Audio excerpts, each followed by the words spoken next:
Assalamualaikum warahmatullahi wabarakatuh. Alhamdulillahirrabbilalamin. Allahumma salli ala Muhammad wa ala ali Muhammad. Rabbi shrahli sadri wa yassir li amri wahlul 'uqdatam min lisani yafqahu qawli. Setelah hari raya Idul Fitri 1446 Hijriah, ini hari keempat, dan telah mendapatkan predikat takwa sesuai dengan janji Allah dalam Al-Baqarah 183, la'allakum tattaqun. Mudah-mudahan kamu menjadi orang takwa. Jadi mudah-mudahan atau harapan Allah itu harusnya kita dapat. Bukan berarti harapan palsu atau harapan tidak menentu, tidak pasti. Ini harapan pasti harusnya dengan puasa Ramadan sebulan penuh, ibadah, kewajiban, sedekah, fitrah, maaf-maafan, dan salat tarawih telah kita lakukan. Harusnya kita sudah menjadi takwa. Jadi memasuki hari keempat harus makin waspada dalam segala kegiatan. Mungkin hari kelima, keenam, atau ketujuh kita harus mulai lagi dengan kegiatan rutin seperti biasa. Ada yang harus masuk kerja, masuk sekolah, masuk kuliah. Ada yang harus berjualan lagi. Ada harus ke sawah, ke ladang, ke gunung, ke sungai, ke laut, berlayar, tarik pukat, memancing. Dan ada yang harus kembali ke tempat tugas, ke tempat mencari nafkah. Jalanilah hidup makin lebih baik, lebih berhasil, lebih sukses, lebih berkualitas diri ini dalam segala kehidupan, lebih taat dalam ibadah pada Allah secara vertikal, dan hubungan secara horizontal sesama manusia akan makin lebih baik dengan segala silaturahim yang telah kita lakukan bermaaf-maafan di hari raya. Selanjutnya,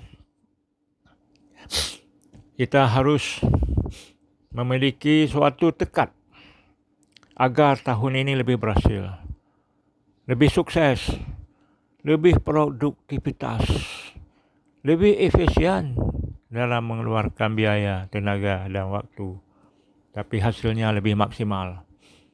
Itu yang harus diatur setiap tahun. Evaluasi diri harus di bulan Ramadan. Setelah Ramadan harus menentukan target berikutnya untuk tahun depan, sehingga memasuki bulan puasa tahun depan kita akan lebih menjadi manusia lebih baik, terus lebih baik dalam segala kehidupan, lebih baik dalam ketaatan, lebih baik dalam hidup berbisnis, berkeluarga, bekerja, berkarir di mana saja, harus lebih baik, makin lebih baik. Itu harusnya yang harus dilakukan setiap tahun. Jadi waktu evaluasi itu ada di bulan puasa 1 bulan penuh.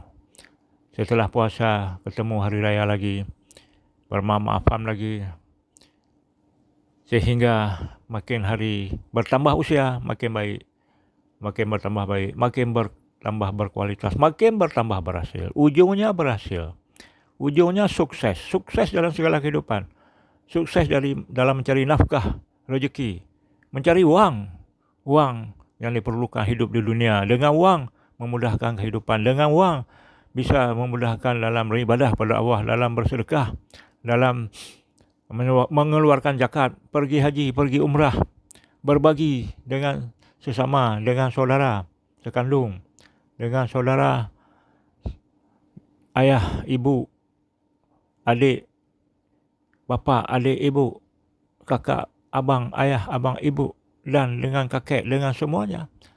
Harus berbagi terus. Ada yang harus membangun rumah, ada yang harus merehat rumah, ada yang harus membeli mobil baru, atau membeli mobil tukar tambah, atau membeli motor, dan lain-lain sebagainya.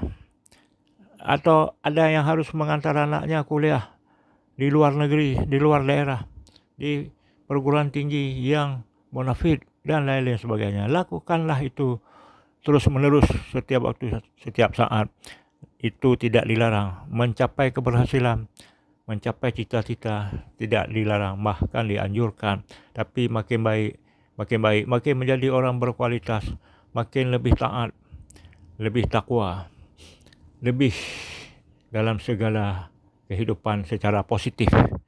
Begitu seharusnya. Sampai ketemu puasa berikutnya, hari raya yang akan datang. InsyaAllah. Amin.